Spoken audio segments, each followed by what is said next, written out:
Mateus 18, 23 a 35. Diz assim o texto sagrado: Por isso o reino dos céus é semelhante a um rei que resolveu ajustar contas com os seus servos.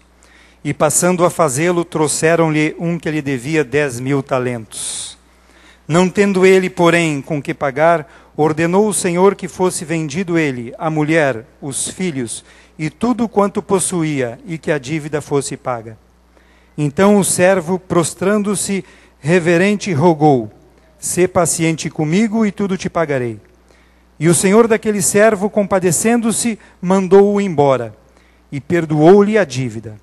Saindo, porém, aquele servo encontrou um dos seus conservos que lhe devia 100 denários. E agarrando-o, o sufocava, dizendo: Paga-me o que me deves. Então o seu conservo, caindo-lhe aos pés, lhe implorava: Sê paciente comigo e te pagarei. Ele, entretanto, não quis. Antes, indo-se, o lançou na prisão, até que saldasse a dívida. Vendo os seus companheiros o que havia passado, entristeceram-se muito e foram relatar ao seu senhor tudo o que acontecera. Então o seu senhor, chamando-o, lhe disse: Servo malvado, perdoei-te aquela dívida toda porque me suplicaste. Não devias tu igualmente compadecer-se do teu conservo, como também eu me compadeci de ti? E indignando-se o Senhor, o entregou aos verdugos, até que lhe pagasse toda a dívida. Assim também meu Pai Celeste vos fará, se do íntimo não perdoardes cada um a seus irmãos. Amados, nessa passagem, Jesus está falando com Pedro e está respondendo a Pedro numa situação em que Pedro questiona Jesus sobre quantas vezes perdoar. Pedro diz a ele, ele pergunta: 7 vezes, Senhor? E Jesus diz: 7 vezes 70, é até onde eu te digo, e vai por aí afora. Se nós olharmos no outro evangelho, também fala que é por dia. E então ele entra já falando para Pedro sobre esta passagem que nós acabamos de ler. Amados, nós vamos mexer em feridas. Quando nós vamos mexer em alguma coisa mais profunda, como falar de perdão, como falar de família, como falar de relacionamentos, é mexer em feridas. E as feridas, elas precisam ser mexidas para que a gente possa tratá-las. Não há como tratar determinadas feridas sem que a gente mexa. E determinadas feridas, elas doem no nosso coração. Nós vemos nessa passagem que Jesus está fazendo nessa parábola uma similaridade com o reino de Deus. E o que nós vemos aqui é que aquele servo recebeu um perdão, amados, de uma proporção enorme. Se nós formos olhar aqui, foram de 10.000 talentos.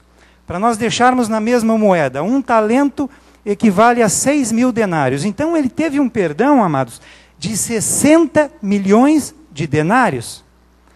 E quando ele encontra um conservo seu, ele não perdoa 100 denários. O denário na época era o salário de um trabalhador, era o que ele recebia de salário diário. Então olha só, se nós pegarmos 60 milhões e transformarmos isso em termos de anos, nós temos aqui mais de 160 mil anos. O que essa passagem nos fala é de uma eternidade. Essa passagem nos fala do poder que o sangue de Cristo teve naquela cruz em relação à nossa vida, em relação ao pecado. Tudo aquilo que nos foi perdoado. Essa passagem fala desse primeiro servo, de mim e de você. Então nós fomos perdoados ao equivalente à eternidade. Mas quando nós nos defrontamos com os nossos conservos, quando nós nos defrontamos com as situações vividas nos dia a dia, qualquer 100 denários é suficiente para que a gente esqueça todo o sacrifício de Jesus na cruz e a gente jogue tudo por água abaixo. Essa passagem mais embaixo, ela diz que então este rei entregou este servo aos verdugos. Algumas passagens vai nos trazer aqui como aos torturadores. Amados, é diferente, se nós formos olhar no original do grego, é diferente de quando fala de um carcereiro normal, de uma prisão normal. Aqui, este servo está sendo entregue aos torturadores. Aqui se trata de algo espiritual. Não se trata de algo físico em que se bota uma chave, pega a algema, pega o cadeado, coloca a pessoa lá dentro e tranca. E essa passagem, ela termina, amados, vamos olhar só o finzinho. Assim também meu Pai Celeste vos fará, se do íntimo não perdoardes cada um a seu irmão. como tudo isso começa, amados. Vamos abrir a nossa Bíblia em Salmo 55. 12 a 14.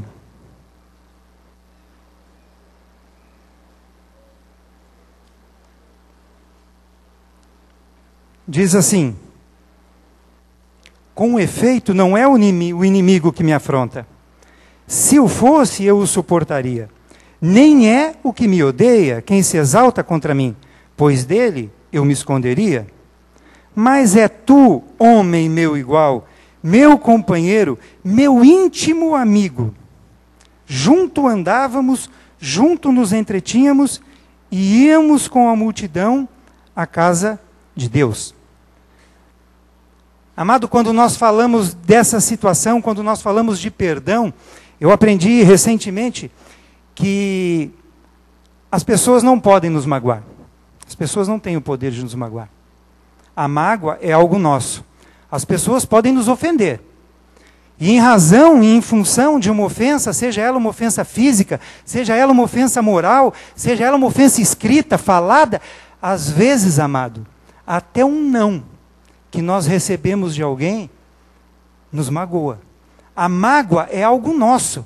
E quando esse sentimento nos chega através de alguma coisa, de alguma ofensa que alguém produz contra nós, e nós não sabemos lidar com isso naquele exato momento e instante, nós não tomamos a decisão de perdoar, nós não tomamos a decisão de resolver aquela situação, e nós às vezes entronizamos essa mágoa, porque a palavra ela diz para nós, irmãos, qual é o momento de nós resolvermos essa mágoa? Em Efésios diz: não deixe cair o sol sobre a vossa ira, nem deis lugar ao diabo. Esse é o momento que nós precisamos resolver tanto a ofensa, quanto aquela raiz que já está amargurada no nosso coração. Não deixe cair sobre o sol a vossa ira. Amados, no literal nós podemos ver o fim do dia. Resolva hoje, não deixe para amanhã. Mas quando nós olhamos em termos espiritual, quando o sol se cai, ela se foi a luz. E se a luz se foi, vem as trevas. Tanto é que no versículo seguinte fala: não deis lugar ao diabo. Então, amados, quando nós não conseguimos resolver essa situação, essa mágoa, esse sentimento que toma conta de nós, que é um sentimento de tristeza, é um sentimento de pesar, é um sentimento de revolta.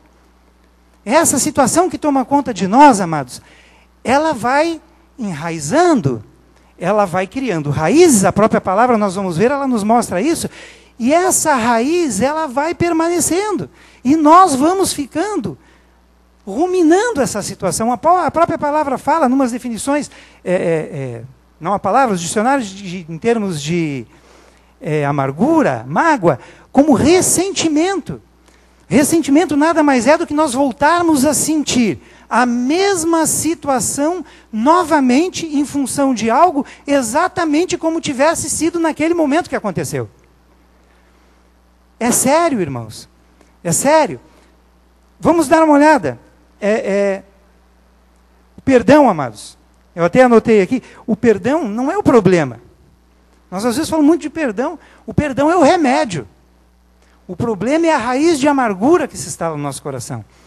Porque quando nós perdoamos, esse problema sai. O perdão é um machado que vai cortar essa árvore que vai brotar dentro da gente.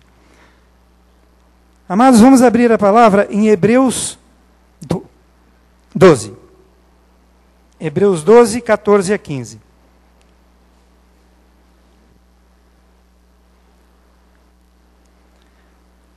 Essa amargura instalada no nosso coração, como nós vimos na passagem de Mateus, assim como nós não perdoamos, também não seremos perdoados, e aquele sacrifício nós estamos dizendo não quero, porque eu também estou dizendo perdoar eu não quero.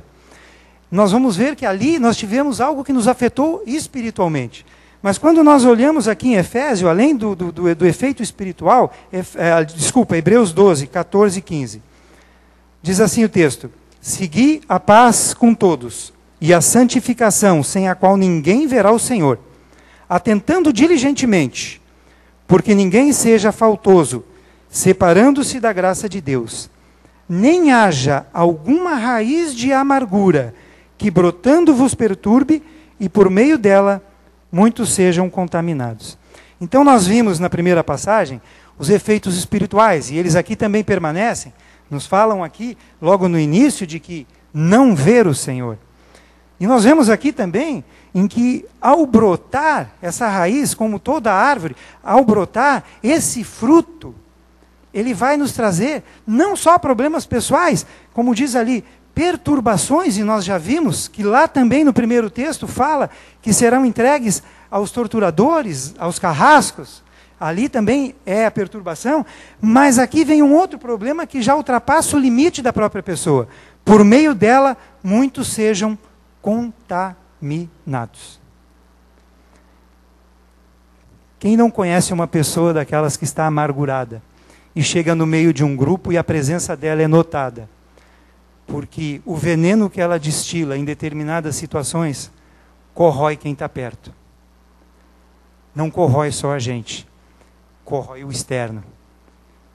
É preciso a gente tratar, é preciso cortar essa árvore antes que ela brote. E se ela já brotou, é preciso cortar o quanto antes. Amado, afeta o relacionamento familiar, afeta o relacionamento na igreja, afeta o relacionamento no seu trabalho, afeta o relacionamento com os seus amigos. E afeta a relação com Deus. Quantas pessoas têm dificuldade de buscar a Deus em função de uma mágoa com o pai terreno? Quantas vezes não conseguem se achegar ou confiar ou ter uma plenitude com Deus, porque existe uma raiz de amargura que vem com o pai? Uma falta de perdão, algo que a gente pode até dizer, tá, isso é um trauma. Mas e as amarguras geradas dessa situação? Quantas pessoas têm sofrido disso? Quantas vezes nós temos sentido situações familiares, brigas de marido e mulher, que às vezes não há o perdão por um relacionamento direto, e isso vai gerando um relacionamento de pessoas que às vezes vivem juntos, mas já estão separadas. Mesmo dormindo na mesma cama, dividindo a mesma cozinha, já estão separadas porque não existe o perdão. Quantas vezes, amados, um relacionamento de casamento tem problemas e a raiz de amargura vem lá de trás da infância. Afeta tudo que está à nossa volta. Porque é assim que nós vamos destilando essa situação. Nós poderíamos dizer que esse fermento leveda toda a massa. Amados, afeta o físico. Eu vou ler para nós aqui Provérbios 17, 22. O coração alegre é bom remédio, mas o espírito abatido faz secar os ossos.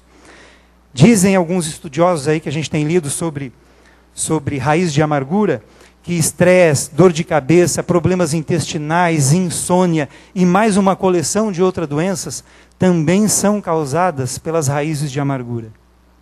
E quando eu olho para esse Provérbios, amado, a segunda parte dele, ela fala que leva a secar os ossos.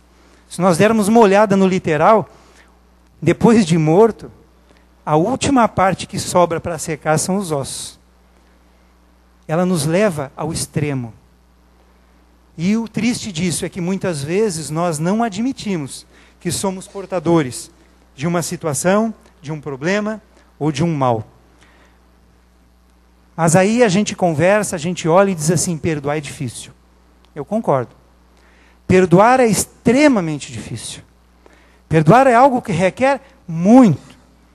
Imagina, amado, você está quieto, sentado aí no seu banco, alguém entra por aquela porta, te ofende, te chuta, te trai, faz o que tiver que fazer com a tua vida, dá as costas, vai embora. Você, ofendido, recebe uma situação que, se você não conseguir tratar, você vai entronizar uma raiz de amargura sobre a sua vida, vai contaminar as pessoas, e a palavra diz que você tem que voltar e perdoar.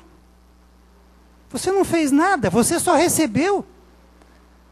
Toda ofensa, todo problema veio sobre você e você tem que perdoar.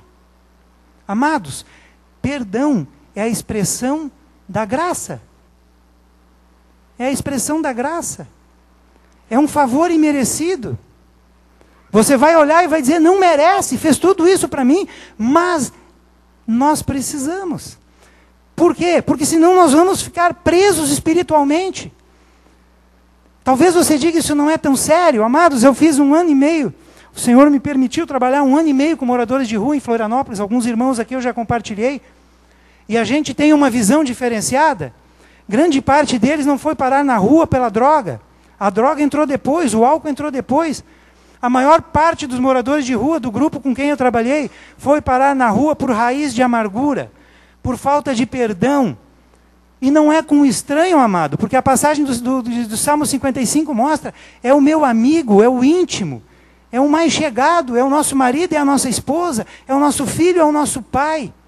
É a pessoa em quem mais você deposita confiança, é a que vai realmente produzir dentro de você este problema.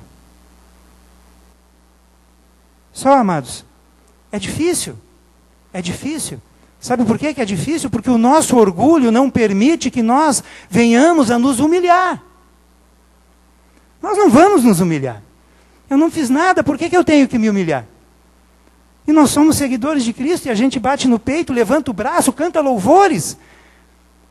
E quando nós olhamos, e se nós formos buscar, amados, nós vamos pegar lá em Filipenses 2, 7 e 8. Amados, Cristo se humilhou, e se humilhou em morte de cruz.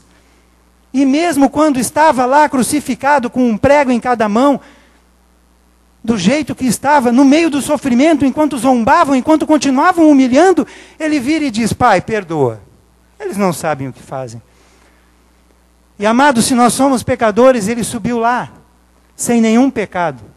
O que ele levou nas costas foram os nossos, o meu, o seu. E ele se humilhou por nós, pelo nosso pecado, mas para nós é humilhação perdoarmos 100 denários. Mas ele nos perdoou a eternidade. Como é difícil. Como é difícil nós entendermos os mandamentos de Deus e olharmos e entendermos que amar e perdoar são mandamentos. Eu não vou perdoar porque eu quero, eu tenho que perdoar porque no meu coração Jesus está colocando. Perdoar e amar são mandamentos. Não é um desejo, não é porque eu quero, porque você quer.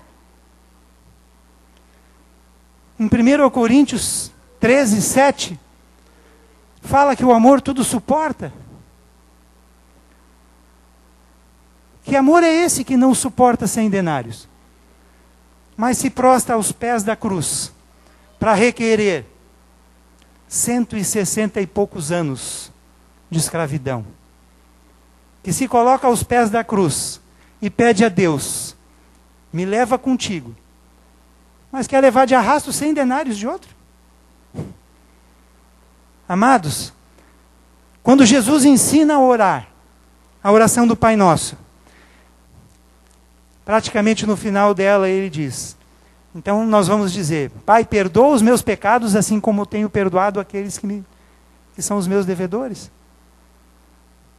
Eu tenho a impressão que muitas vezes, amado, nós como cristãos não conhecemos a Bíblia. Ou quando conhecemos algumas partes, nós fazemos questão de ignorar. Ou como dizem alguns por aí, nós criamos um quinto evangelho, somado apenas àquilo que nos interessa. E não aquilo que é realmente ser um seguidor de Cristo. Amados, nós precisamos, e o meu desafio para vocês, amados, é que cada um de nós, incluindo a mim, possamos colocar o nosso coração diante de Deus. E naquilo que nós já conhecemos, a quem temos que perdoar e que situação temos que perdoar. Mas quando não estamos lembrando, ou quando o nosso coração não quer lembrar, que nós nos coloquemos diante de Deus, amado, para que Ele nos mostre, para que Ele nos revele, aonde há qualquer 100 denários que está impedindo do sangue de Cristo sobre aquela cruz também nos perdoar. Amado, nós precisamos fazer essa sondagem no nosso coração. Nos colocarmos diante de Deus e pedirmos perdão por todas as coisas que ainda precisamos pedir perdão. Há pessoas em que nós vamos ter que voltar e chegar até elas e dizer, eu errei, eu pequei contra ti. A primeira palavra que Deus deu comigo, quando eu decidi que eu não queria mais andar na igreja, mas que eu queria andar com Cristo, foi, procura tua esposa e o teu pastor, e tu vai contar a tal situação para os dois. Porque todos acham que tu é totalmente certinho. Então está na hora de tirar a máscara e de tu revelar o teu pecado principal. Enquanto eu não decidi, eu me senti literalmente perturbado. Uma semana em que eu não sei o que aconteceu. Remédio nenhum curava as minhas dores, nem a dor de cabeça. E quando eu decidi que eu iria resolver aquela situação, imediatamente eu parei de sentir tudo o que eu estava sentindo. Não foi preciso nem eu chegar. Quando o meu coração colocado naquele momento decidiu, aquele cativeiro para mim deixou de existir. Amados, perdão não é para amanhã. O apocalipse de Deus, ele vem com sinais. O apocalipse pessoal de cada um de nós, ele não tem sinais. Qualquer um de nós pode ser chamado hoje.